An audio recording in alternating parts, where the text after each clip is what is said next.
yawe mwami aho nzaba ndi hose mu mahanga no mu batakuzi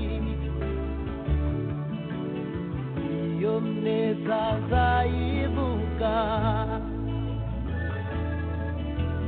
zavuga kugira neza kwawe aho nzaba ndi hose mu mahanga no mu batakuzi iyo neza nzayiririmba zavuga iyo neza zavuga iyo neza zavuga iyo neza iriho sizaceceka kandi sizakuza kwamamaza iyo neza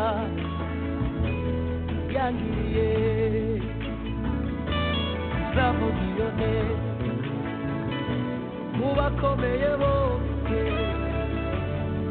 zayiririmba iyo neza sizaceceka kwamamaza iyo neza zavuga iyo neza yangiriye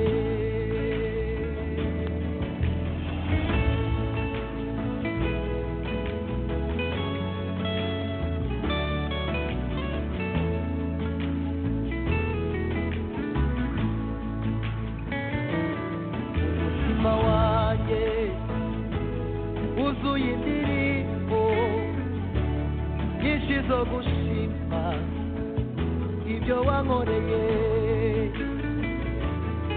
hari n'ituro mfite ryo gutura akira umutima utegeke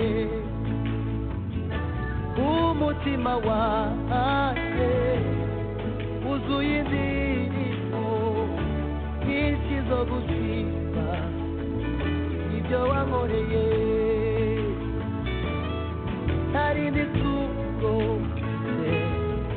ryo kugutuza uhaye umutima utegeke zayivuga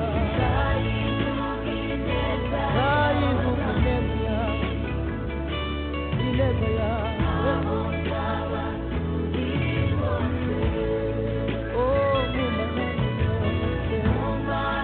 zavuga imirimo wakoze zavuga imirimo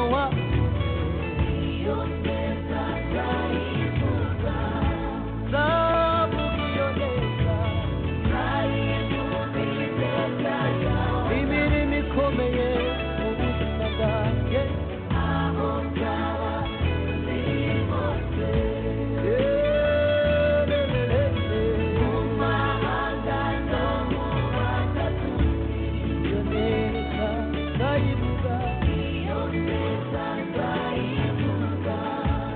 zavuga iyo neza zavuga iyo neza zavuga iyo neza yagiye zavuga iyo neza zavuga iyo neza oya sizaceceka iriho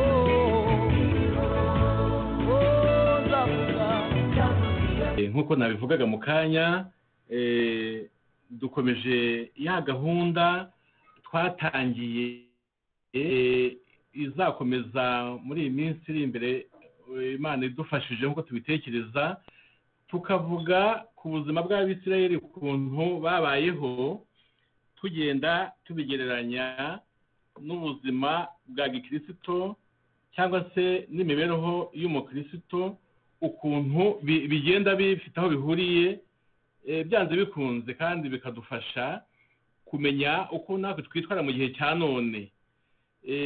Hari inyigisho zikomeye kandi zifasha ubugingo bwacu hari ibihamya ko hari benshi bari kubuhamya yuko ziri kubafasha.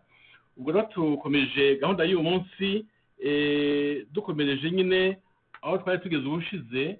mbere yaho tugiye kubanza dusenga Imana kugira ngo Imana ituyobore muri iyi gahunda, maze dufashwe, abatwumva mwese mufashwe, natwe ubwacu dufashwe hano muri studio, kuko ijambo ry'Imana rimanukiye twebwe twese, abaritanga n'abaryumva twese tuba duhabwa n'Imana, kandi Imana ifite intego.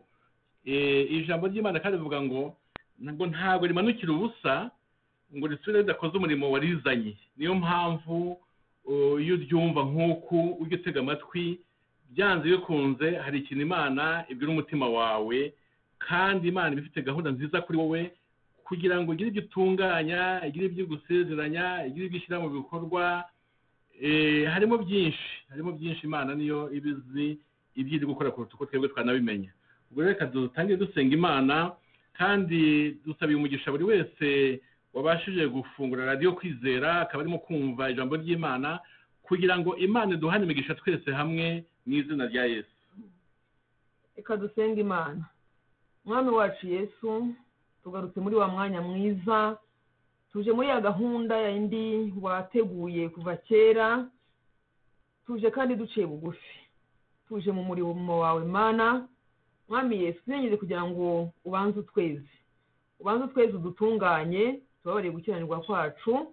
Mwami wacu Yesu, amaso yawe naza atunganye ubugingo bwacu, kugira ngo Mwami tukuvugire utwishimira, kuko iyo tuje mu murimo wawe nk'uko Mwami tuba dushaka umugisha kandi tubona iyo wabanje kutweza, tukakuvugira Mwami utwishimira. Duciye bugufi rero kuko urakomeye. Tugiye kuvuga ku ijambo ryawe rirera, ijambo ryawe ryabayeho tutarabaho Mwami. niyo mpamvu tuba tuvuga ngo aba ari wowe uvuga Mwami, twebwe turi ibikoresho byawe, kandi aba ari wowe usobanura Mwami, kuko ni wowe uzi byose nk'Imana. Twebwe turi abantu, ijambo ryawe rivuga ngo twebwe tumenyaho agace gato cyane, ariko wowe ngwino usobanura ubwoko bwawe Mwami, natwe kandi utwigishe, ari twe tuvuga, ari abatwumva, twese twunguke. Ijambo ryawe ribereho kutwungura. niyo mpamvu usabye kugira ngo abo bose bafite inzara n'inyota Mwami byo kunguka, abo bose bashaka kugira ibyo bamenya Mwami ku ijambo ryawe, abo bose Mwami bashaka kugira ngo batere intambwe mu kumenya, Mwami ubahe umugisha kandi ubigishe, ni ukuri uhaze inzara n'inyota by'abakwifuza. Twebwe duciye bugufi rero, wowe ngwino ukore, tangirane natwe Mwami kuva dutangiye, usozanye natwe kugeza dusoza, kandi uduhane umugisha n'abatwumva. Duciye bugufi ngo icyubahiro kibi cyawe, byose tubisabye mu izina rya Yesu, amen. Nk'uko twabibonye mu biganiro byatambutse, twahereye kuri Aburahamu, tuvugana Isaka, tuvugana Yakobo, cyane cyane ko Imana ikunda kwivuga nk'iyitwa gutyo nyine, ngo Imana ya Aburahamu, Imana ya Isaka, Imana ya Yakobo. ndetse mu Bisirayeli harimo gahunda yakorwaga n'ubu ishobora kuba ikiriho, y'uko basengaga Imana inshuro 3 ku munsi. mu gitondo saa 3 bagasenga Imana, bibuka umukurambere wabo Aburahamu. noneho saa 6 nanone bagasenga Imana bibuka umukurambere wabo Isaka. noneho saa 9 nanone bagasenga Imana bibuka umukurambere wabo Yakobo. ndetse iyo turebye tubona ko Daniel yasengaga inshuro 3 ku munsi. birashoboka yuko yasengaga inshuro 3 ku munsi muri ubwo buryo. Imana ya Aburahamu, Imana ya Isaka, Imana ya Yakobo. ndetse aho dusoma mu byakozwe n'intumwa, aho Petero yahagurukije ikimuga cyahoraga cyicaye nyine ahantu gisabiriza, noneho ngo hari ku isaha ya saa 9, isaha ngo yo gusenga. ubwo no bako bari mu masengesho yibuka umukurambere wabo Yakobo. Yeho twagize akabazo mu kanya ka tekinike, ariko bukavuyemo. tukaba dukomeje ibiganiro byacu. Mu by'ukuri twavugaga ku bijyanye n'Abisirayeli nk'uko twabitangiye. Ubu ngubu tukaba turashaka kuvuga kuri abakurambere nyine bacu batatu twihuse, kuko twabavuzeho na Aburahamu na Isaka na Yakobo. Abo bakurambere twabavuzeho ubushize. Ubu ngubu tukaba tugiye kureba mu by'ukuri ikindi kintu tutabavuzeho ubushize, ni uko abakurambere bacu uko ari batatu bafite aho bakomokaho. Aburahamu akomoka kuri Tera, bavuye mu gihugu cya Uri y'Abakaludaya, barimuka, ariko Aburahamu we ahaguruka mu by'ukuri afite ijambo abwiwe n'Uwiteka yuko agomba kuhaguruka akagenda, Imana ikazamwereka igihugu azajyamo. Icyo gihugu bagiye bagenda badafite ahantu mu by'ukuri bicaye. Ubwo ni ukuvuga ngo uretse Aburahamu na se bahagurukanye,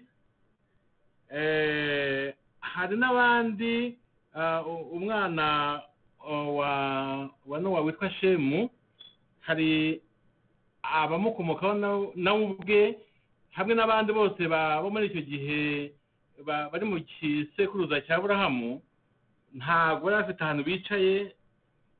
Noneho na Aburahamu ubwe na Isaka na Yakobo bajya muri icyo gihande kimeze gutyo cy'abantu badafite ahantu bicaye, bituma bitwa Abaheburayo, kuko batari bafite ahantu bicaye.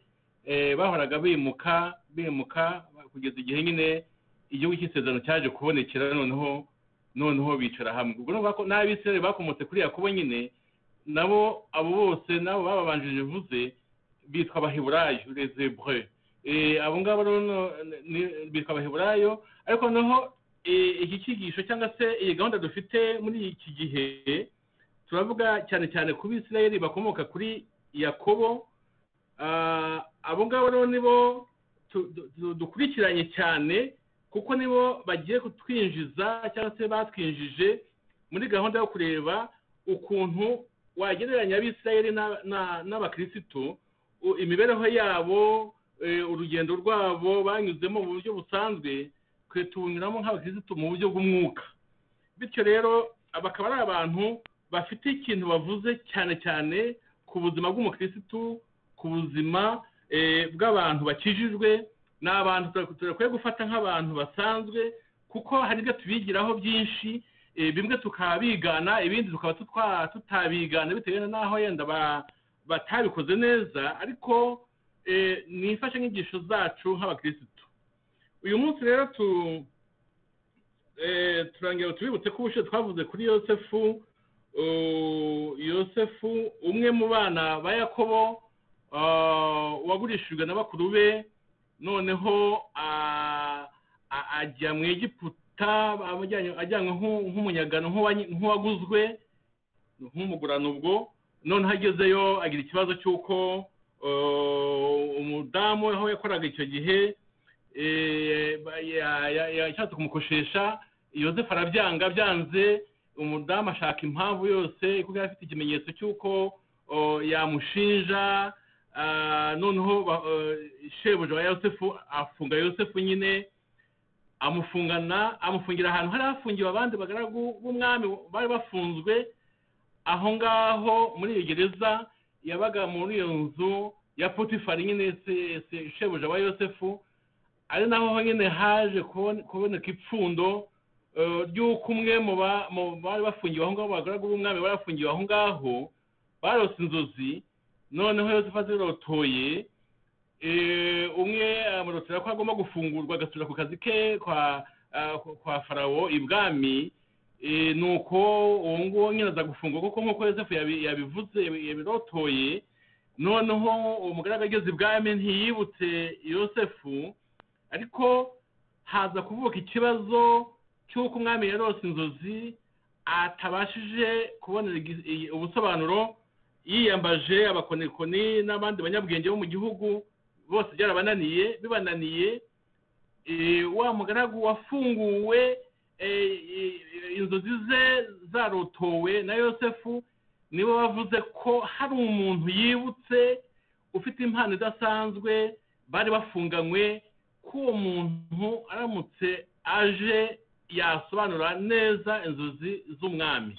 ubwo rero niko byagenze, bagiye gushaka Yosefu muri gereza, urumva imfungwa uko yari imeze, bamushakira nyine imyambaro, baramwogosha, baramutunganya, ajya ibwami. Ageze ibwami umwami amubwiye inzozi ze, Yosefu amubwira ko mu by'ukuri ubushobozi bufite ariko abuhabwa n'Imana, ko Imana ubwo yari igiye kumufasha kurotora izo nzozi. Niko byagenze kuko Yosefu arotora inzozi z'umwami. Ubwo aho naho twageze ubushize, Yosefu amaze kurota inzozi z'umwami, byabaye ngombwa ko umwami avuga ati kuvorota izi nzozi cyane cyane ko zaganishaga ku kibazo cyagomba gukemuka cy'inzara yagomba gutera mu gihugu. Noneho Yosefu asobanura ukuntu byanagenda iyo nzara ntinabe. Umwami aravuga ati kuva ubashije no kumenya n'inama nk'iyo ngiyo, ukaba warotoye inzozi, ukaba uvuze n'ukuntu byagenda tugahunga icyo kibazo, nta wundi nashinga uwo murimo, nta wundi nashinga ubutegetsi bw'iki gihugu uretse wowe Yosefu. Ati ubwo rero kubera ko uroteye izo nzozi, ni wowe mpaye kuba umutegetsi w'iki gihugu unyungirije, nguhaye byose uretse ko ntaguhaye urugo rwanjye, atari ko ibindi byose ndabiguhaye. Uyu munsi rero tugiye kureba Yosefu mu by'ukuri ntabwo yari wenyine mu bana ba Yakobo. Tugiye kureba rero gatoya, si ugusubira inyuma ariko tumenye Yosefu uwo ari we, tumenye umuryango yavukagamo, ari wenyine w'Abisirayeli. Ubwo ngubwo ko Yakobo yahinduriye izina yitwa Isirayeli, abamukomokaho cyangwa se abana yabyaye bitwa aba Isirayeli cyangwa se Abisirayeli. Ubwo rero Yosefu akaba ari umwe mu ba Isirayeli. Tugiye rero kuvuga kuri aba bana ba Yakobo, noneho nitumara kubavugaho turebe ukuntu ibintu byagiye bikurikirana. Ko twabwiye ko nyine ni process, twatangiye gahunda itihuta cyane iganisha ku kumenya neza Abisirayeli ni bande, ni bantu kuki biri batindaho, twebwe bitumariye iki kubamenya. Ubwo rero uyu munsi tugiye kureba, mu gutangira tugiye kureba abana ba Yakobo ni bande. Reka badusomere ni amagambo makeya, badusomere noneho twumve uko bimeze. Turasoma mu itangiriro ibice 35 22 agace gasoza kawo dukomeze. Haranditse ngo abahungu ba Yakobo bari 12. Abareya ni Rubeni imfura ya Yakobo, na Simiyoni, na Lewi, na Yuda, na Isakari, na Zebuluni. Abarasheri ni Yosefu na Benyamini. Ababiruha umuja wa Rasheri ni Dani na Nafutali. Abazirupa umuja wa Leya ni Gadi na Asheri. Abo nibo bahungu ba Yakobo yabyariye i Padanaramu. Okay. Nakoze cyane. Aba bana nkuko tubumvise n'abana 12. Akenshi iyo tuvuga aba bana hari igihe umuntu atasobanukirwa neza uko aba bana bavutse. Abana nkuko babidusomeye turabona ko aba bana ba Yakobo hari abavutse ku mugore mukuru witwa Leya, ariwe sebukwe wa Yakobo yamuhaye, ariko Yakobo akaba yarashakaga witwa Rasheli. Noneho biba ngombwa ko sebukwe aramubwira ati niba naguhaye Leya ibyo ni ibindeba, niba ushaka Rasheli niba ari wakunze ongera ukora indi myaka 7, noneho uhakirwa cyangwa se ushaka mbese kugira ngo uzahembwe rasheli. ubwo rero mu bagore ba yakobo, abagore ba yakobo ni leya na rasheli, ni babiri ubwo. ariko reka nsobanure gato kuri aba bana. abana batandatu bavuga kuri leya, abandi babiri bavuga kuri rasheli. noneho ikintu abantu badakunda kubona cyane, hari abana babiri bavutse ku muja wa leya witwa zirupa. hari n'abana babiri bandi bavutse ku muja wa rasheli witwa biruha. abana rero bose bose ni 12 kandi bitwa ba yakobo, ari abavutse kuri leya na rasheli abagore be, ari n'abavutse kuri zirupa na biruha babaja ba yakobo. bose ntibyabujije kwitwa ko ari abana ba yakobo, bose n'abana ba yakobo ko ari 12. ubwo rero kuri leya havutse uwitwa rubeni, niwe mfura ya yakobo. ubwo hakurikiraho simeyoni, hakurikiraho lewi, hakurikiraho yuda, hakurikiraho isakari, hakurikiraho zebuloni. ku muja wa leya uwo nguwo witwa zirupa havuka umwana witwa gadi, havuka n'undi mwana witwa asheri. ku bana ba yakobo bakomoka kuri rasheli umugore we mutoya ni babiri, umwana umwe ni yosefu, undi ni benyamini. noneho umuja wa rasheli witwa biruha nawe yakobo yamubyayeho abana babiri, umwe yitwa dani, undi yitwa nafutali. aba bana bose ni abana ba yakobo bemewe n'amategeko. Gatubiwe gutyo bemewe n'amategeko kuko nta wundi bababyaye uretse yakobo.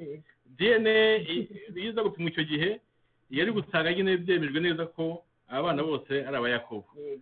abana ba yakobo nibo tugiye gukurikirana. ubwo ngubwo nk'uko tubavuze bose, harimo na yosefu twavuze nyine mu kanya. yosefu rero aba bana bandi urabona ko batanahuje ba nyina, ntegeza ko harimo n'amashyari. burya amashyari ntajya abura mu miryango. urabona ko abavandimwe bose baramwanze bose. ubwo nuba ko abana ba leya batari aba nyina nyine rasheli, ubwo bari mu banze yosefu kuko yosefu yari uwa rasheli. mu abana b'umuja wa leya witwa zirupa nabo banze yosefu. urumva nabo ntawamenye icyo batekerezaga, ariko ntibahuje nyina. abana ba biruha umuja wa rasheli nabo ntabwo bari bahuje nyina, ntibamukundaga, ntibamukunze. ubwo rero yosefu haje kuvuka nyine murumuna we witwa benyamini, nyina apfa ari mu kumubyara. ubwo rero ni ukuvuga ko yosefu mu by'ukuri yari mutoya ugereranyije n'abana abenshi muri aba bana. yari mu bana batoya, kandi akaba yanzwe, ariko akaba ari mu mugambi w'Imana, umugambi w'Imana ukomeye cyane. aba bantu rero tumaze kuvuga 12 uko tubavuze hano, nibo baje kubyara baroroka, nabo bagira abadamu, babyara abana. abo bantu bose bageze kuri 70 aho ngaho gutyo, nibwo habaye ikibazo cy'inzara. noneho bose hamwe na yakobo basuhukira mu Egiputa bagiye gushakisha ibyo kurya. ndagira ngo niba icyo bavuga kuri ibi bintu mbere yuko duhaguruka tuva ngaha bakivuga. icyo navuga, iri zina abayisiraheli mu by'ukuri kumenya aho rikomoka ni byiza. abantu twese tuba dushaka kumenya aho bikomoka, ari nabyo nyine murimo kudusobanurira. ubwo yakobo yahinduriwe izina yitwa isiraheli. hanyuma rero urubyaro rwe muri kutubwira nibo b'isiraheli nyine, niyo nkomoko. iyo nkomoko ari nacyo twashakaga kumenya, ari nacyo twashaka ko twumva bamenya abayisiraheli bakomoka he. bakomoka rero kuri yosefu wahawe umugisha awuhawe na Isaka wa Aburahamu. Ariyo mpamvu bari basokuruza Imana ya Aburahamu, Imana ya Isaka, Imana ya Yakobo. Yakobo rero niwe ukomokwaho na Isiraheli, kuko ruriya rubyaro rwe abayisiraheli abo nibo rero ubwo bwoko bw'abayisiraheli bukomokaho. Ngira ngo biranasobanutse, hari nta cyo kuvugaho kirekire, birasobanutse ko abayisiraheli bakomoka kuri Yakobo nyine wahinduwe izina akitwa Isiraheli. Birasobanutse. Okay, ubwo aba bana bose nk'uko mubumvise 12 bakomoka ku badamu 4, ndetse abasobanura Bibiliya bavuga ko, ariko ntabwo twabisomye, ariko ubundi hari undi wavutse witwa Dina, kuko witwa uyu mudamu wa Yakobo witwa Leya yabyaye n'umukobwa witwa Dina. Dina ubwo nubaho ko nawe n'umwana ariko w'umukobwa. Ndetse abasobanura Bibiliya bavuga ko Yakobo yaba yarabyaye abakobwa 2 ariko bavuga Dina gusa, ariko reka tugarukire kuri Dina gusa. Ubundi nk'uko ubizi Bibiliya mu gihe cya kera yakunda kuvuga abagabo, igitsina gore nticyavugwaga. Ariyo mpamvu Dina nyine mbese mu bana 10 bavuga ba Yakobo, Dina ntabwo azamo kuko atari umuhungu.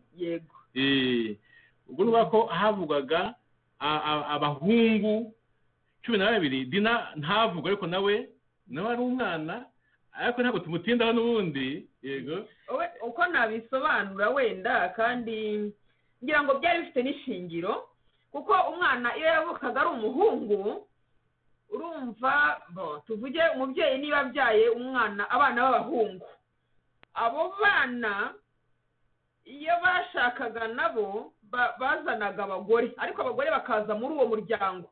Noneho ya miryango rero y'abahungu mu by'ukuri niyo yabaga ishamikiye kuri se, kuko abakobwa baragendaga. Ni ukuvuga ngo umukobwa iyo agiye bamujyanye, ni uko nguko mbese byafatwaga. Umukobwa iyo yavukaga agakura baramujyanaga, ubwo ni ukuvuga ngo agiye mu wundi muryango, ataye wa muryango yari arimo, agiye mu wundi. Niyo mpamvu rero atabarwa, ntabwo bamubara kuko yagiye, barabara bari aho ngaho. Ni uko nguko byari bimeze, habarwaga abahungu kuko nibo babaga bagize umuryango, naho abakobwa nabo bajya kwisunga indi miryango, bagasa nk'aho bose imiryango yari, ariko nabwo habarwaga abagabo babo. Nanone nubwo babaga bagiye nabo ntibabarwaga, habarwaga abagabo babo kuko nibo bubakaga imiryango. Umugabo niwe wubaka umuryango, niwe wubaka urugo, umugore wenyine ntabwo yakubaka umuryango. Ubwo yo kuba harabarwaga abagabo gusa, nta kibazo mbigiraho kuko umugabo niwe mutwe w'urugo, niwe wubaka umuryango. Hatariho umugabo nta muryango wabaho. Naho yasize guhaza abantu ibihumbi 4,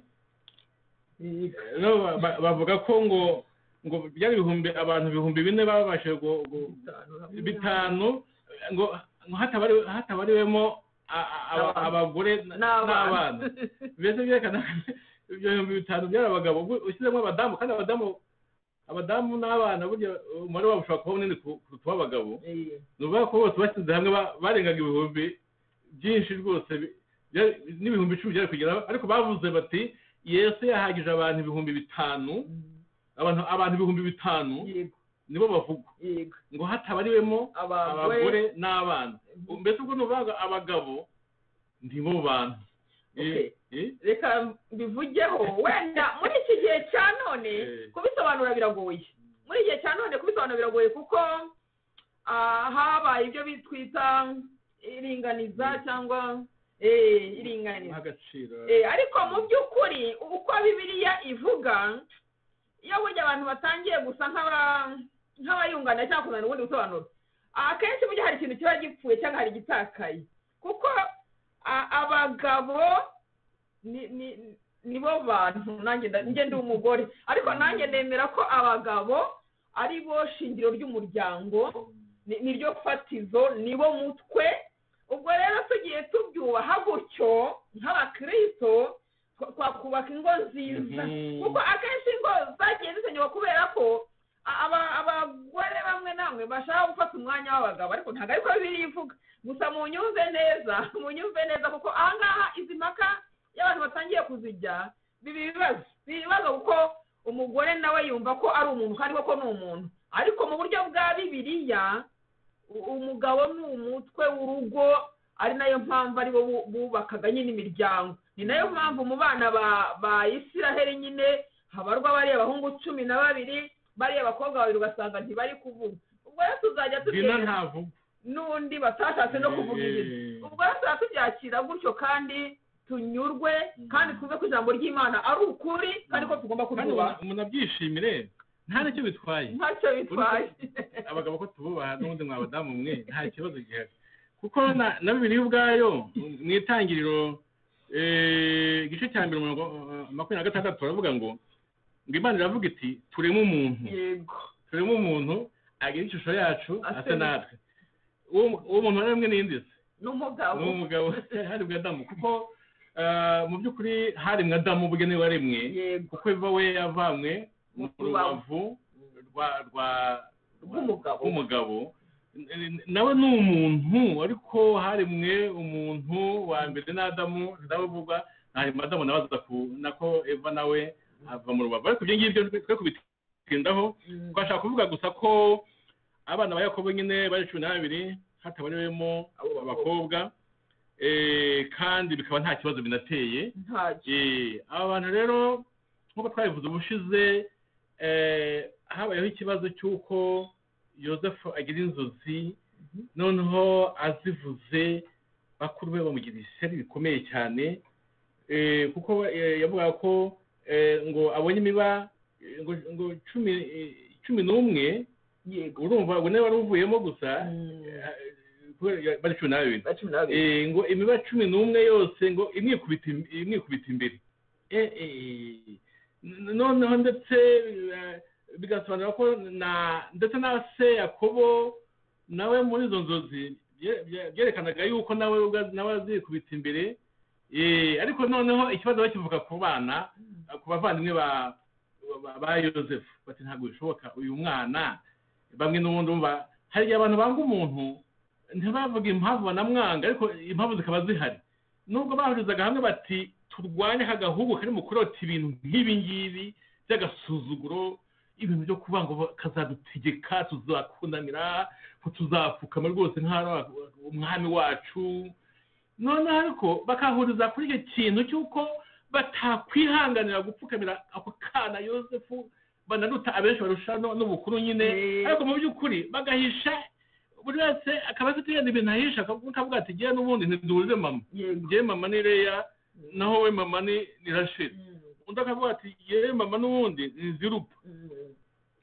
nyina ni Rasheli undi akavuga ati giye mama ni Biruha igende n'umwana w'umuja urumva uriya nyina ni Rasheli uri n'umutoni ku mugabo we kuko Yakobo yakundaga Rasheli kurusha Leya kuko Bibiliya itubwira ko rwose Yakobo yakundaga Rasheli ngo ari umugore mwiza kurusha Leya urumva burya abantu hagiye bahuriza ku kintu cyo kuvuga ngo twange kanaka ariko mu by'ukuri buri wese ari guhisha impamvu nyakuri anamwanga burya rero niyo mpamvu Imana nyine izi imitima yacu imenya nk'ibyo byose biba bihishe mu mitima y'abantu abantu bakanga umuntu icyarimwe ariko buri wese afite ikintu amwangiye kidahuje n'icyundi ariko bagahuriza yuko bose bagomba kumwanga kuko ntabwo tubona ko hari uwisobanuye ngo avuga ati giye kubera ko tudahuje mama niyo mpamvu mwanga giye kubera ko yenda mama we akunzwe kurusha uko mama wanjye akunzwe na Yakobo niyo mpamvu mwanze ibyo ntababivuze ahubwo bavuze bati dushingiye ku nzozi kavuze noneho bose bashyira imbere inzozi ariko mu by'ukuri inzozi ziba zihishe ibintu bitandukanye kuri buri mwana wa Yakobo kuko ntabwo inzozi ubwazo ntekereza ko ntabwo ikibazo nyamukuru yenda cyari kinahari ahubwo babonye imbarutso gusa imbarutso nuko noneho bose bayishingiraho baramwanga noneho bavuga yuko ibintu arose ibintu yaje kuvuga ko yarose bitazashoboka rwose ari naho nyine bafite umugambi wo kurwanya ikigisho rero dushaka kuvuga none aha ngaha ndagira ngo bene data bashiki banjye mu nyumva uzirinde kurwanya umuntu ufitweho umugambi n'Imana.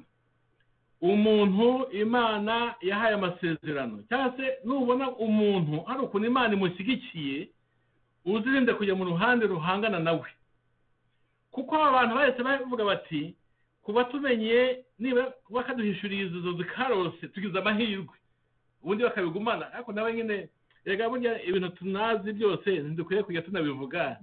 Yego nubwo nyine Imana yamurwaniriye, ariko yaza kutabivuga ntabwo byari kugeza hariya. Ariko nanone kubera ko umugambi w'Imana wagombaga kubaho, yarabivuze nyine kugira ngo biriya byose twabonye uko bamutaye mu cyobo, uko bamwanze, ukuntu yanafunzwe, ukuntu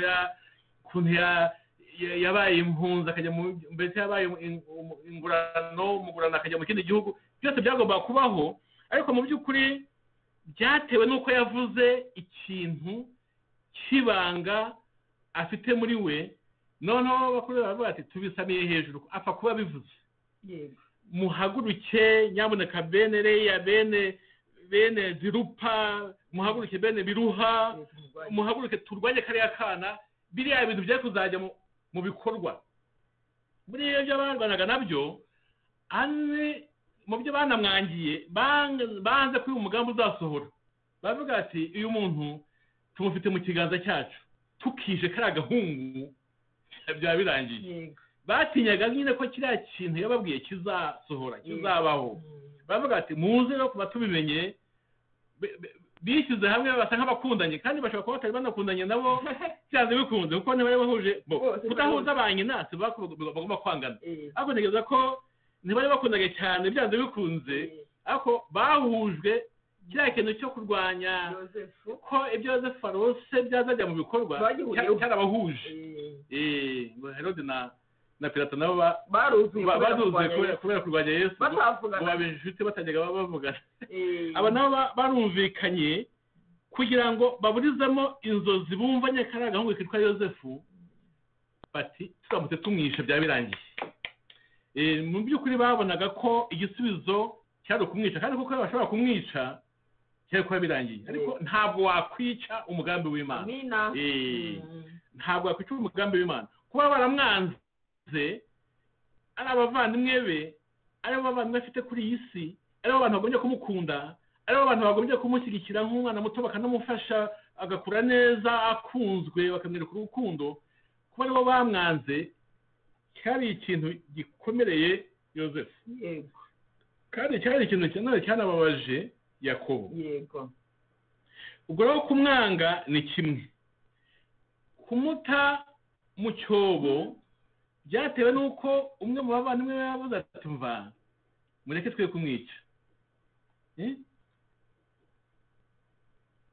Kumuta mu cyobo mu by'ukuri nuko batari bamwishe wenda ku kanya ngo bamusobote, ariko kumuta mu cyobo mu by'ukuri byasobanura kumwica. Iriya chance yagize yo kumva ngo Abayisiraheli barahise, inzogera biravuze bamukuremo, mu by'ukuri kiriya ni igitekerezo cyavutse muri umwe avuga ati mureke tumukure mazagwa handi, kuko kugwa mu cyobo ubwabyo byari urupfu. Kuko mu cyobo yashobora no gusanga nk'inzoka ikamutsindamo. Hashobora kuza amazi, imivu ikamanuka ikuzirika cyobo. Hashobora kuboneka ikintu kimwitura hejuru ntazi iyo kivuye. Mu by'ukuri kujya mu cyobo byasobanuraga urupfu.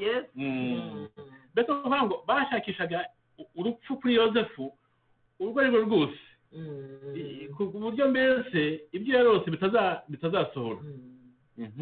Hari icyo ndashatse kuvuga mbere muri gusobanura, muvuga ngo wari urumubwira abatwumva uvuga uti bene data ntimuzarwanye umuntu ufite amasezerano y'Imana, uri mu mugambi w'Imana. Reka ngewe wenda mbivuge muri ubu buryo. Mu by'ukuri turi abantu, kugira ngo umenye umuntu ufite umugambi w'Imana ntabwo byoroshye. Iyo tureba abantu bari kuri iyi si, kugira ngo umenye umuntu Imana ifite icyo yavuzeho ntabwo byoroshye.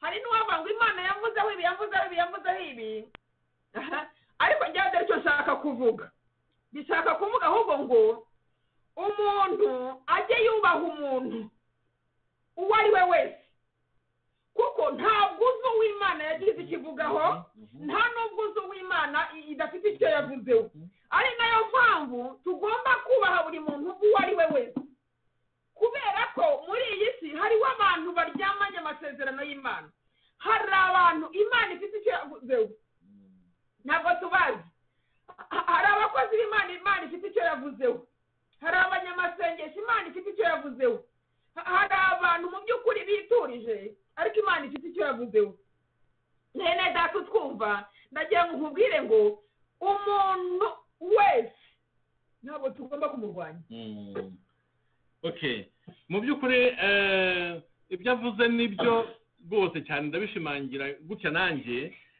uburyo umuntu wese ukwiye kumuha agaciro kuko umuntu wese ari mu mugambi w'Imana nta umuntu wese nk'ikiremwa cy'Imana Imana niyo ifite destiny ye mu kiganza nta muntu ukwiye gusuzugurwa kuko nk'uko abivuze ushobora kwibeshya ku muntu ukavuga uti uyu muntu uko mureba ndabona nta mukozi w'Imana urimo ukajya ukamuhagurukana ukamurwanya njye ndabona rwose uriya muntu adakwiye kuba umupasitoro ndabona adakwiye kuba bishopu ndabona adakwiye kuba umuyobozi w'amasengesho ndabona adakwiye kuba umuyobozi wa korali ndabona uyu muntu adakwiye kuba umudiyakoni mu rusengero ndabona uyu muntu umuntu wese dushingiye kuri iki cyigisho cya Yosefu ukwiye gutinya umuntu uwo ari we wese ntushake uburyo umubutse ubuzima bwe ntushake uburyo umuhemukira kuko ntuzi umugambi Imana imufiteho kuko Imana ishaka kuba ifite n'umugambi itarawuhishura noneho ugasanga wowe witambitse mu mugambi w'Imana ugira ngo warwanye umuntu kandi mu by'ukuri Imana imufiteho gahunda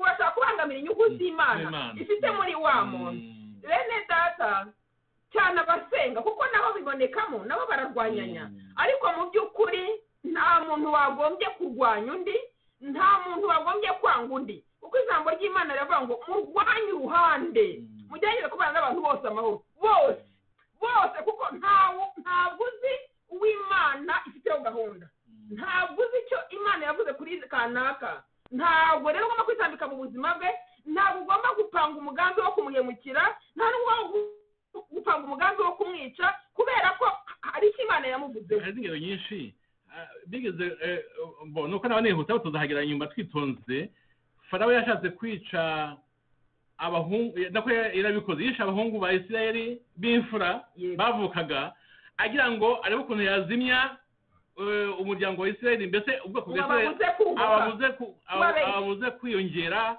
aburizemo ariko ntabwo yishe Mose kandi Mose niwe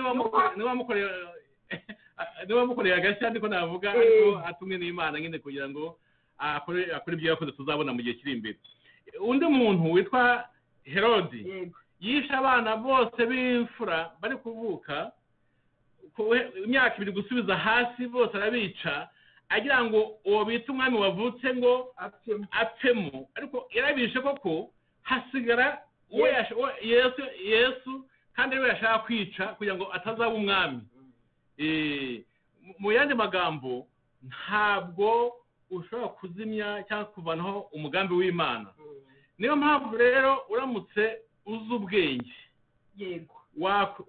wakwitondera kwica umuntu wakwitondera guhemukira umuntu mbese wabyirinda reka mbivuge gutyo wakwirinda ikintu cyose gihungabanya cyangwa se kivanaho gihutaza umugambi w'Imana ku muntu uwo ari we wese cyane cyane ko umuntu uwo ari we wese umugambi w'Imana mufiteho utawumenya wowe bityo rero ukwiye kubaha umuntu uwo ari we wese bitewe n'uko ushobora gusanga uri guhangana n'umugambi w'Imana kuri uwo muntu rero barwanije Yosefu bihanukiriye basanga igisubizo nyakuri cy'icyo kibazo ari uko Yosefu agomba gupfa noneho babigerageje Imana kuko yari ifite gahunda kuri Yosefu icyo cyobo Yosefu ntiyakiguyemo kubera ko Imana yari ifite umugambi kuri Yosefu abamuguze bamutwaye neza baramujyana bamugeza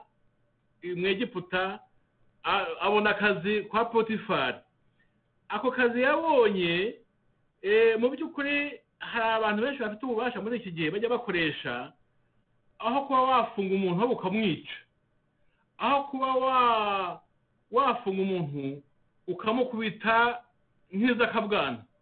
ariko Potifari bamaze kumubwira yuko Yosefu ngo yagerageje gusambanya umugore we ariko ntanabigereho, ariko ishati ye bakaba bayisiganye ariko bamubeshyera, ntabwo Potifari yishe Yosefu. Hari abantu bamwe bakoresha kwica mu mwanya wo gufunga wo guhana bisanzwe. Ntabwo Potifari yishe Yosefu, ntabwo Potifari tubona ko yakubise Yosefu, ntabwo tubona ko yamukubise. Ikintu yakoze yavuze ati uyu muntu koko niba yabikoze ntabwo ndabona yenda igihamya gishingiye ku mategeko, ariko babe bamufunze afungwe ariko ntibamwice. Urumva ko ibihano byose si ukwica. Mu by'ukuri ari nk'umugabo ufite uburakari bwinshi kandi ufite ubushobozi, Yosefu kandi none akaba akoresheje umuntu nka Potifari wari ushinzwe umutekano w'umwami, wari umukuru w'abajepe, yari umuntu ukomeye, yashobora no kumwica ntibigire n'inkurikizi.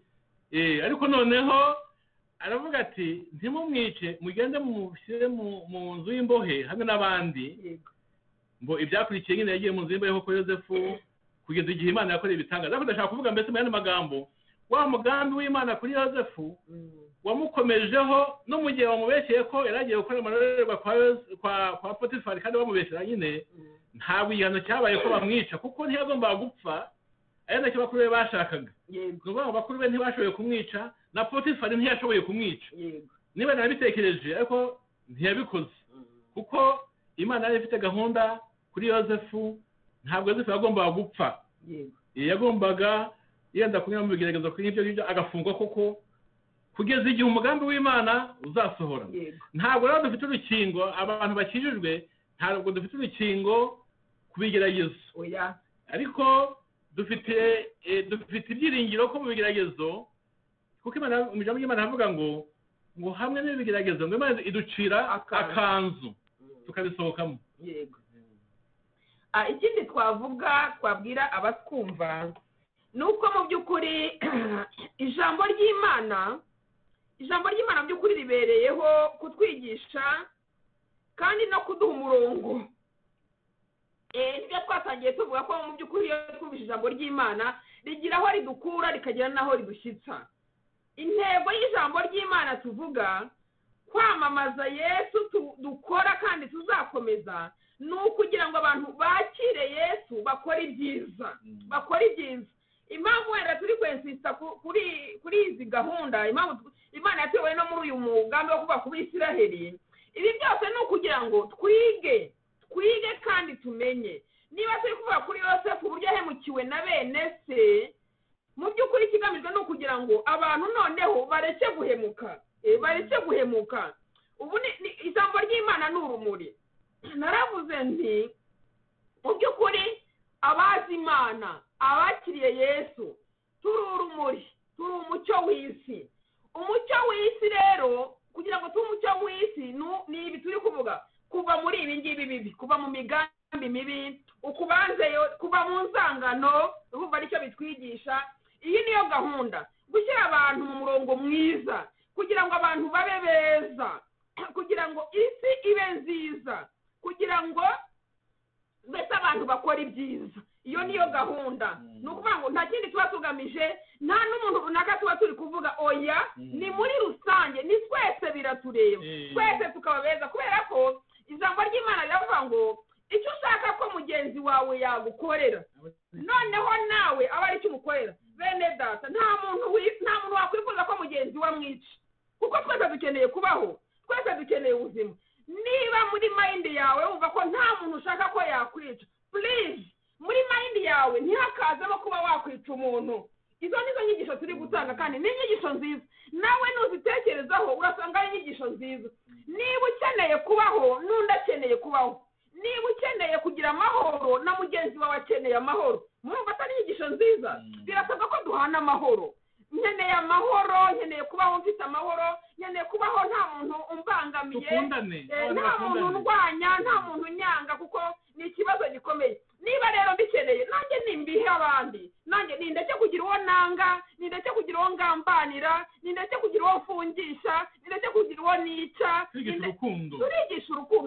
turashaka ko ijambo ry'imana riduhindura. Nta muntu n'umwe tuviza, nta muntu n'umwe tuvuga, turi kuvuga muri rusange, twese biratureba. inyigisho twabona aha ngaha ubona abisirayeli twabagereranya n'abantu bakijijwe mu buryo bw'umwuka. Yego. Abisirayeli ni abantu twavuga ko ari nk'abarokore b'iki gihe, nk'abakijijwe b'iki gihe. Tekereza mu bisirayeli 12 ubwo ngubwo, reka mvuge gutyo, bo 11 bakanga umwe. Ubwo muri iki gihe twabwiye ko inyigisho turimo gutanga muri iki gihe zigamije yuko ibyo twagaya abisirayeli bakoze icyo gihe tugomba kubyirinda uyu munsi, tukabikosora. Ni gute abisirayeli 11 bashaka kwica umwisirayeli mwene wabo, mugenzi wabo? Reka tubizane hano mu buryo bwacu. Ni gute abantu bakijijwe bashobora kwanga mwene wabo ukijijwe? Ni gute abantu bakijijwe bifuza ko mwene wabo ukijijwe yapfa? Ese ibyo bintu twabyigiraho iki? Twirinde kwanga bene data, twirinde kwanga n'abandi sabakijijwe gusa, twirinde kwanga abakijijwe, twirinde no kwanga abadakijijwe. Yego, kuko nabo bakeneye kubaho, cyane cyane ko ntituzi umugambi w'Imana ashobora kuba akijijwe uyu munsi, ariko ejo agakizwa, kandi ubwo atakizwa n'ejo ibyo ntibikureba, ntugomba kumwanga, tugomba kumurwanya, cyane cyane ko tubona yuko ntacyo umuntu yabasha kugeraho Imana itabyemeye. Bose 11 barwanije Yosefu, twabonye ko bamuteye mu cyobo bagira ngo apfiremo, ariko ntiyapfa. Ageze hariya kwa Potifari, uriya mudamu yifuza ko kwica gahunda y'Imana, abwira umugabo ati wari ukwiye gufata ibyemezo nk'umuntu w'ubutegetsi ukomeye. Uri umugabo wanjye, urakomeye mu gihugu, dore ishati ngiyi nayisigaranye. Bene data, uzi kugira ngo umuntu akorere mu rubanza afite n'ikimenyetso, kugira ngo umuntu akorere mu rubanza afite evidence, kugira ngo umuntu akurege afite evidence uzamutsinde biragoye. Kuko Yosefu niyo amuzana akaba urubanza, ariko ntabwo tubona, ntabwo bari kuvuga ko iyo shati atari kuko abantu bari bayizi, abakora aho ngaho kwa Potifari n'abandi bahagendaga n'abashyitsi bari bazi iyo shati ya Yosefu. Iyo shati ya Yosefu umugore wa Potifari yari ayifite mu ntoki, amarira yashotse, avuga ati mugabo wanjye, ishati ngiyi. Mu by'ukuri uretse Imana yo mu ijuru gusa, ntabwo rero urubanza Yosefu yari kurutsinda. Ariko tubonye ko uyu muntu mu mugambi w'Imana, nubwo washaka ibimenyetso ku muntu, ntacyo uzageraho ngo umugambi w'Imana kuri uwo muntu ureke kugerwaho. Nimushaka mushyire hasi abantu, nimushaka mureke abantu, nimushaka mureke kurwanya abantu, nimushaka mwirinde guhangana n'abantu no gushaka kubahemukira. Umugambi w'Imana ku muntu uwo ari we wese ntabwo wawitamika imbere ngo bikunde. Ushobora kubona umuntu ageze nk'aho agiye gupfa, kuko mu by'ukuri Yosefu ari muri kiriya cyobo, nta oxygen ihagije yarimo, nta biryo tubona bamuhaye. Mu by'ukuri muri cya cyobo byasobanuraga ko mu by'ukuri Yosefu n'ubundi yapfuye, hasigaye gusa akuka kavamo. Abavandimwe ba Yosefu babonye abanyegiputa bamujyanye, bavuze ati mva hari agiye turahazi. Babonye nyine amafarashi arembera hakurya mu bimetero nk'icumi, batumva uriya muntu ugiye kuriya, mva nagende ntatubwiye mu maboko gupfa ko buriya no turabiziye bazamwica. Ariko bene data, mutekereza abantu bamubonye amafarashi amurengana, bamutwaye nyine bamuziritse, niko navuga ko yagiye nabi nk'umuntu uguzwe, nta giciro yari afite kuri abo bantu. Umutekereza bamubona amafarashi amurengana n'abanyegiputa bamurenganye, imisozi hakurya arenze, ubwo nyuma bamubona arenze amafarashi amurenganye. Mwongere mutekereze bari imbere bapfukamye, bamwikubise imbere, batazi ko ari nawe. Aho noneho tuzagira mu gihe kiri imbere, mu minsi iri imbere nyine tuzareba mu by'ukuri ukuntu ibwami byagenze. Noneho tuzicara ibwami turebe izi nzozi kuki zabayeho. Uzi ko hari n'inzara ishobora gutera mu gihugu kubera umuntu umwe. Ndetse yagize ngo iriya nzara yateye, ziriya nzozi zabaye, none n'akavuyo kabaye ibwami habuze umuntu urotora inzozi byose byashakishaga yosefu kugira ngo umugambi w'imana noneho usohore. hari ibintu bishobora kuba igihugu cyose kikahura n'umuvurungano kugira ngo gahunda yawe ijye mu bikorwa. niyo mpamvu umuntu ukijijwe cyangwa se umuntu uri mu mugambi w'imana mujye mumwitondera. n'igihugu cyose gishobora guhura n'impamvu ituma ibintu binyeganyega bitewe n'uwo muntu gusa. reka mvuge impamvu nziza yabayeho. mu by'ukuri yesu ajya kuvuka ngo habayeho resansoma, habayeho ko haba resansoma, ibarura ry'abantu mu gihugu hose, ariko bategeka yuko umuntu wese agomba gusubira mu gihugu, mu mudugudu w'iwabo, umudugudu yavutsemo. ibyo urumva umuvurungano wabaye mu gihugu. habaye resansoma, abantu bose, abagurije amatike, abashatse amafaranga y'impamba, abataherukaga aho iwabo, abatari banahazi yenda bagiye ubwa mbere, abavukiye, abagiye ari utwana dutoya, bose basubira mu midugudu y'iwabo kugira ngo ibarura ribe nuko umuntu wese agomba kuba yasubiye iwabo. ibyo byose bigamije yuko Yosefu na Mariya bajya i Betelehemu, ariho Yesu yagomba kuvukira. urumva umuvurungano wabaye mu gihugu, resansoma, nyaboneka habaga amaradiyo cyangwa iki, amatangazo, nyamuneka ntagire umuntu uzicaye gahunda, ni gahunda ikomeye yavuye hejuru, bavuza uturumbeti, amatangazo, bandika inzandiko, bamenyesha abaturage bose, banyumva kubi barahaguruka, basansibiriza abantu, bamenya b'icyo gihe barahaguruka babwira abantu nyamuneka itegeko ryaje, mumenye buri wese agomba kujya mu mudugudu w'iwabo, nyamuneka. Yosefu nawe yabyumvise na Mariya bati natwe reka tugende, ariko bagenda ari ukugira ngo gahunda y'Imana yuko Yesu agomba kuvukira i Betelehemu bamaze kugerayo. ngo bakiriyo ngo igihe cye cyo kubyara kirasohora. byerekana ko mu by'ukuri iriya resansoma yabaye igamije kugira ngo Yesu azavukire aho i Betelehemu, nk'uko byanditswe mu ijambo ry'Imana. Yosefu na Mariya bajya i Betelehemu mu mugambi w'Imana. resansoma mu igihugu cyose ukuntu cyavurunganye kuri Yesu gusa. hari n'ibindi twavuga byinshi. ibintu nabyo by'iyi nzara mu Egiputa ntabwo ari inzara idasanzwe.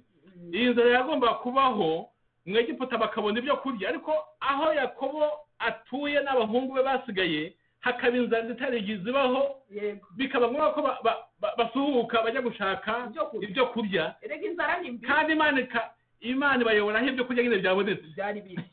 ibyo kurya aho umugambi w'Imana uri haboneka n'ibyo kurya. ibyo kurya ubwo washyiraho ikindi kintu ushaka kindi gituma umugambi w'Imana usohora.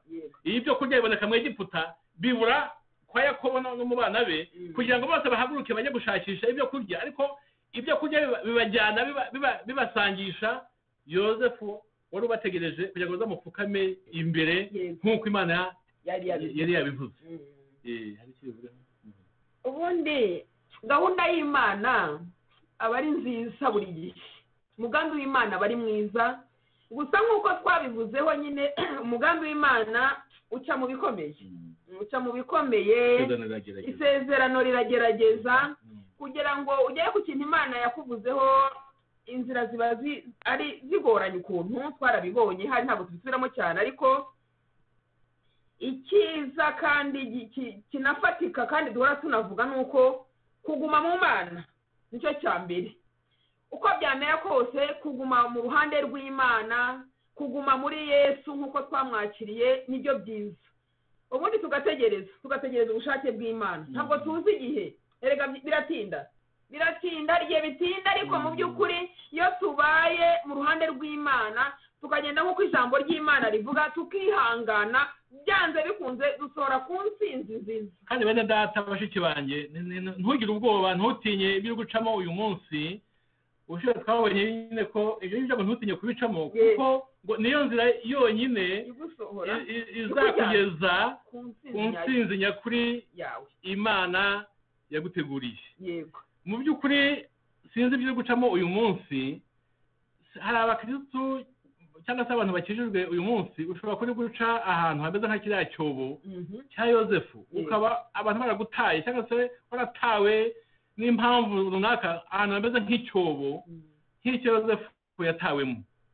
Mwene data mu cyobo nta byiringiro byinshi biba bihari, ariko ukomere ku mana yawe nk'uko yosefu yavuye muri icyo cyobo, kuko umugozi bamumarishijemo bamujyana muri icyo cyobo ni nabo bamuzamurishije bakimuvanamo. Humura icyo cyobo kuba kigezemo uko abakigushyizemo ni nabo bakigukuramo. Izo mbaraga zizatuma bakigukuramo ni iz'Imana. Niyo mpamvu rero ugomba kwizera Imana. No muri icyo cyobo urimo, ahantu hameze nk'icyobo ushobora kuba urimo, komeza wizera Imana. Nk'uko yosefu atigeze avana umutima ku Mana, nawe ntuvane umutima ku Mana ngo nuko uri mu cyobo kirekire. Biragoye, ndi kukumva, biragoye, ni ibintu biruhije kuri mu cyobo, abandi bari hejuru, abandi bari kwidagadura, abandi bari mu kubyina, abandi bari mu batashye amakwe, abandi bari mu minsi mikuru, nawe uri mu cyobo ahantu hatabona, ahantu hataka ngo umuntu akumva ari hejuru. Uri ahantu haho mwene data ndi kukumva, ariko Imana Yosefu izakuvana muri icyo cyobo. Amen, amen. Ushobora kuba uri ahantu abantu bagushakiye ibimenyetso, evidence nk'iriya shati ya Yosefu uriya mugore yasigaranye, ukaba uri ahantu mu by'ukuri urubanza urimo utabasha kurutsinda n'ubwenge bwawe, nubwo haboneka abavoka abaroya bazi kuburanira abantu, bikaba byabagora kugira ngo bakuburanire umuntu afite ishati yawe mu ntoki. Birashoboka ko mu buzima bwawe mu rugendo ujya mu ijuru hashobora kuba hari umuntu ufite ishati yawe mu ntoki. Iyo shati yawe ari kwerekana ishati yawe mu ntoki, ayifite mu ntoki, ari kwereka Potifari, ntabwo ari kwereka umuboyi wo mu rugo, nta nubwo ari kwereka umupagasi uri guhinga mu murima, ari kwereka umuntu wakwica, ari kwereka umuntu wagufunga, ari kwereka umuntu ubutwara, ubufiteho ubushobozi. Kandi ifitwe n'umuntu umeze nk'umugore ubwira umugabo we, uvuga rikijyana, uvuga ati mugabo wanjye Potifari, ishati ngiyi ugenda umurebe urabona ibitugu bye, nta shati yambaye. Nushaka ugende aho umusanga urasanga nta shati yambaye, ko ishati ye ngiyi Potifari ngiyi ishati mu ntoki.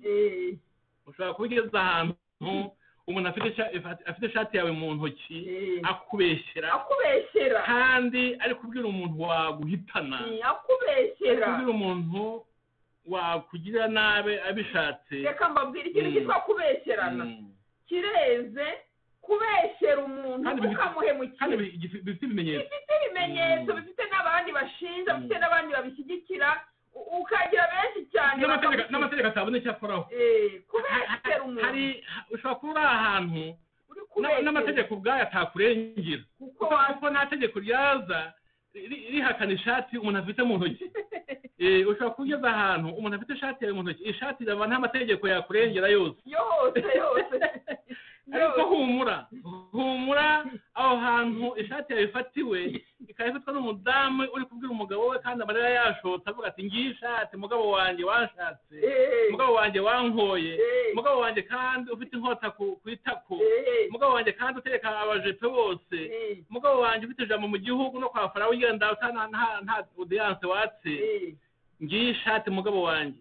Ushobora kuba uri ahantu ishati yawe ifitwe n'umugore wa Potifari, uri kubwira umugabo we gikomeye, ikibazo amategeko atagira icyo akoraho, ariko uwagikoraho ninde? Ni Imana yonyine. Imana yonyine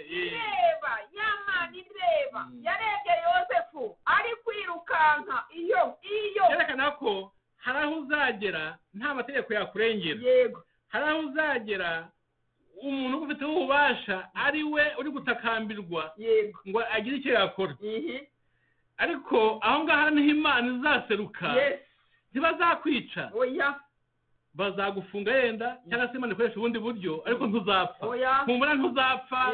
Humura iyo shati bafite ntabwo izakwicisha. Imana izi uburyo wayikuyemo icyaha. Iyo shati uyisimbuza ikindi wavuga, kuko ubuzima bwawe simbuza, ariko ndi kukubwira wowe nyumva, iyo shati yawe humura ntabwo izakwicisha, ntabwo iyo shati yawe ntabwo izakubuza guseruka umunsi umwe imbere y'umwami. yego iyo shati ntizakubuza ko umwami azatangaza ko ari wowe umwungirije. yego iyo shati ntizabuza uyifite mu ntoki kuzakubaha, ahubwo yego kuko Yozefu amaze gufata ubutegetsi abaye minisitiri w'intebe, Potifari yagiye munsi ye. yes Potifari yagiye munsi y'ubuyobozi bwa Yosefu. yego uwo mugore wabunganaga ishati ya Yozefu yagiye n'umugabo we, bombi bagiye munsi y'ubuyobozi bwa Yozefu.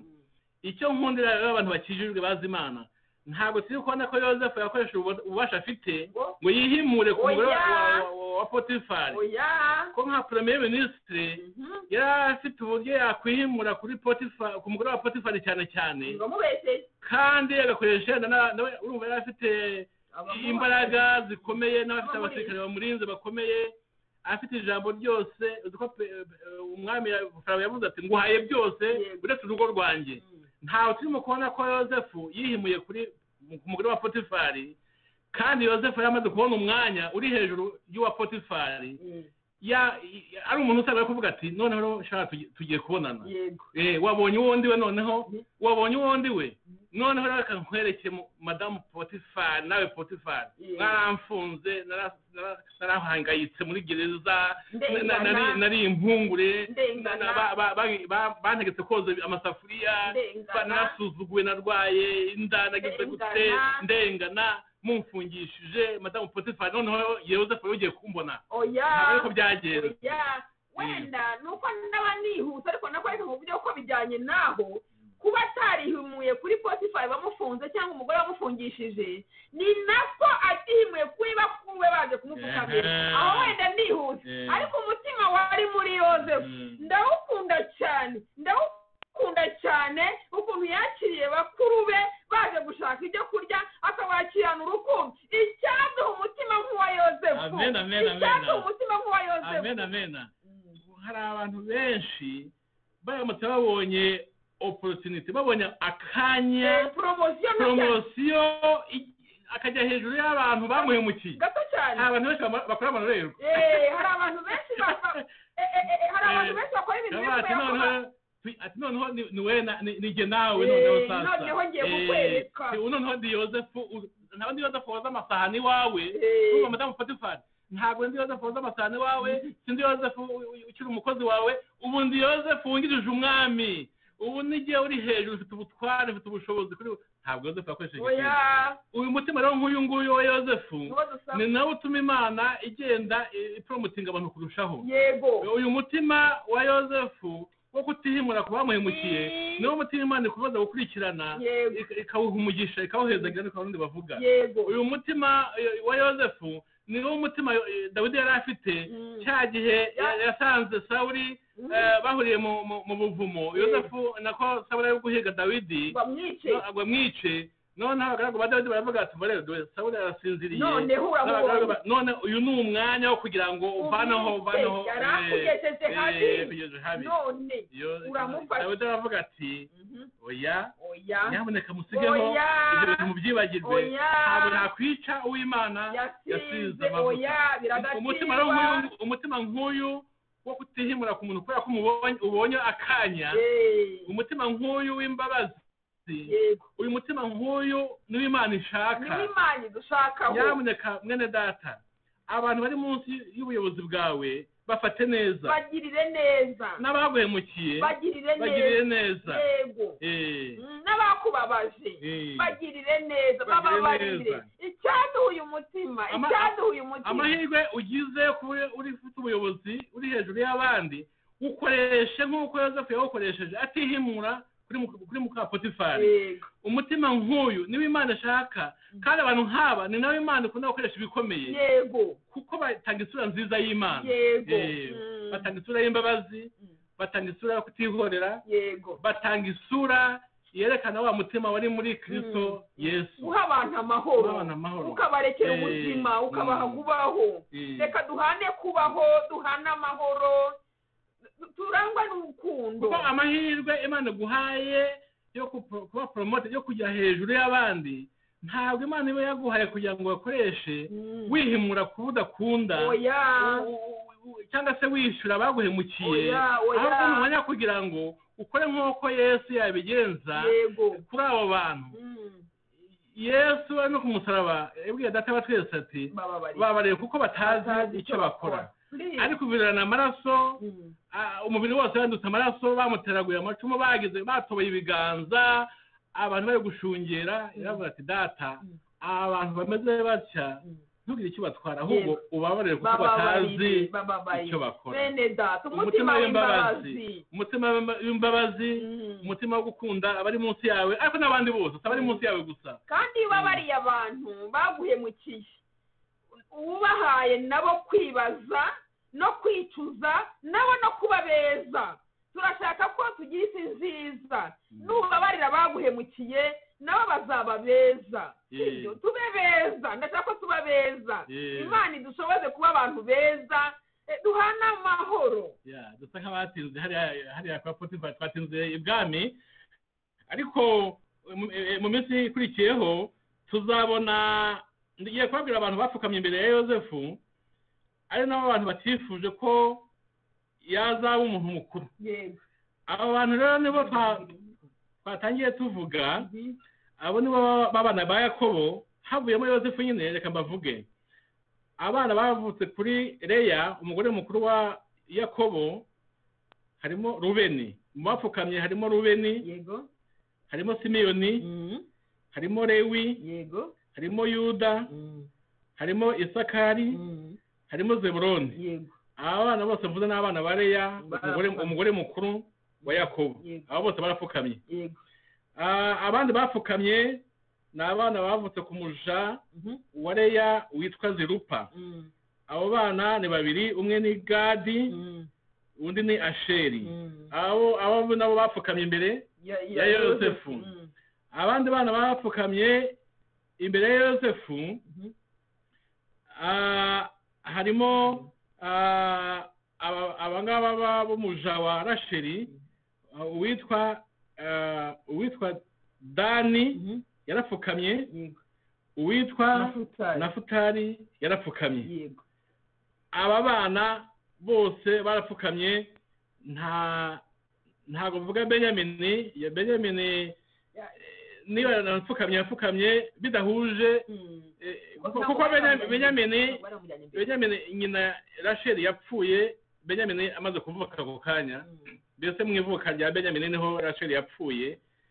Mu yandi magambo, ntabwo ari mu bagambaniye mukuru we. Abantu bajya mu Egiputa baramusize. Barapfukamye bakigerayo, ariko mu by'ukuri Benyamini ntabwo yaragiyeyo, cyane cyane ko nta ruhare yagize muri ibi bintu byo kugabanira Yosefu.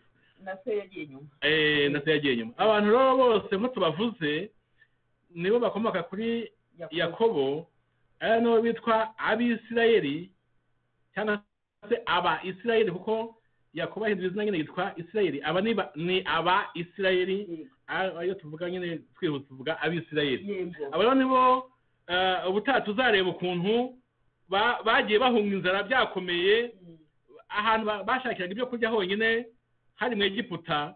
Noneho basanga Yosefu niwe ushinzwe, niwe minisitiri w'intebe, kandi nawe ushinzwe ikigega cy'ibiryo, ko niwe watanze umuti wo guhunika kubera ikibazo cy'inzara cyari kigiye kuvuka.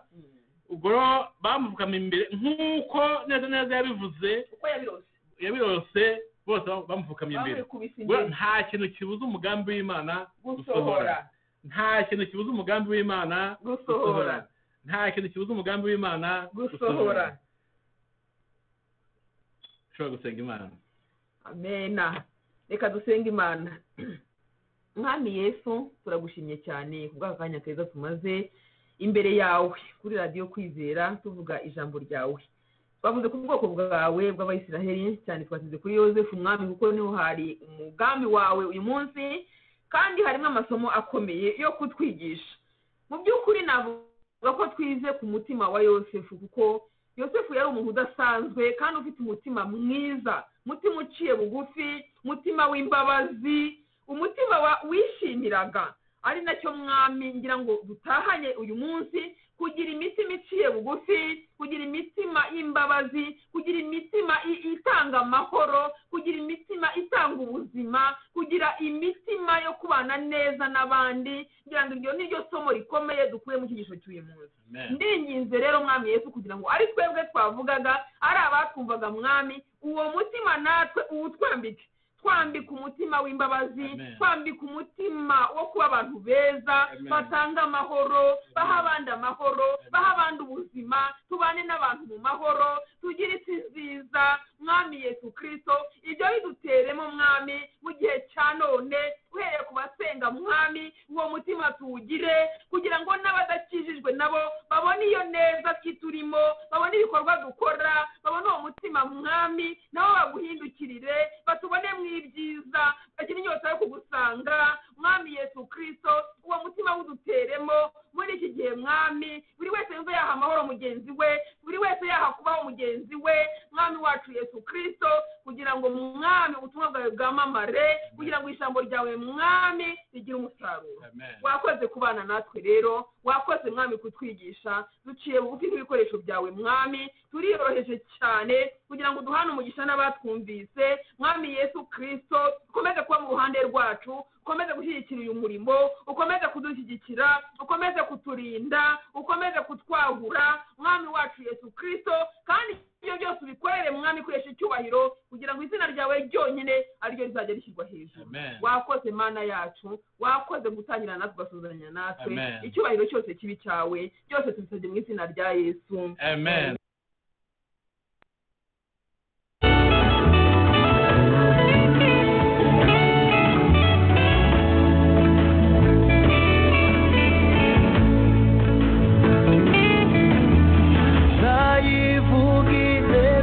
yawe mwami,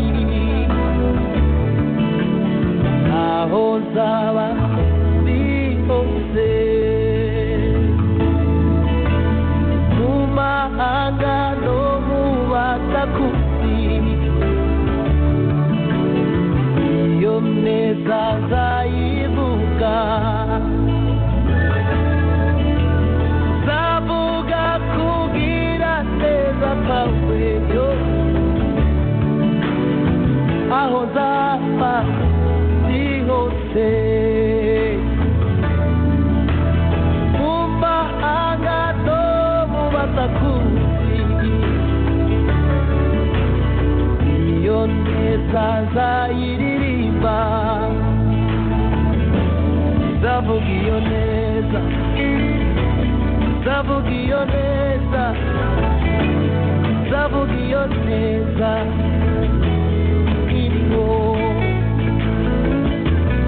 sizaceceka kandi sizatuza kwamamaza iyo neza yangiriye, nzavuga iyo neza mu bakomeye bose, nzayiririmba iyo neza, sizaceceka kwamamaza iyo neza, nzavuga iyo neza yangiriye.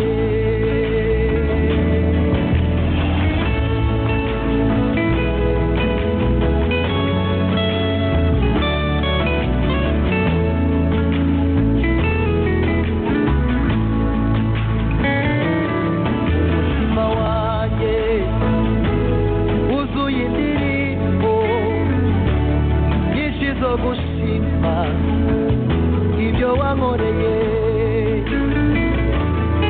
hari n'ituro mfite ryo gutura, akira umutima utegeke umutima wanjye, wuzuye indirimbo nyinshi zo gushima ibyo wankoreye, hari n'ituro ryo kugutura, uhaye umutima utegeke, nzayivuga,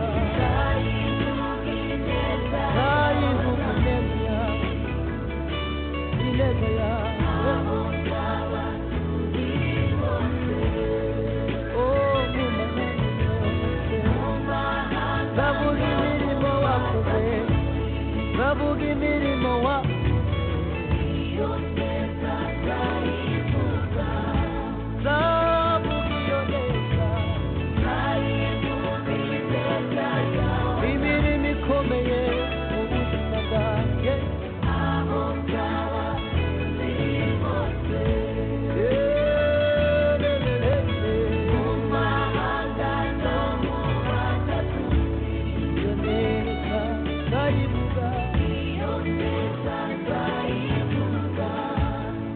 zavuga iyo neza, zavuga iyo neza, zavuga iyo neza,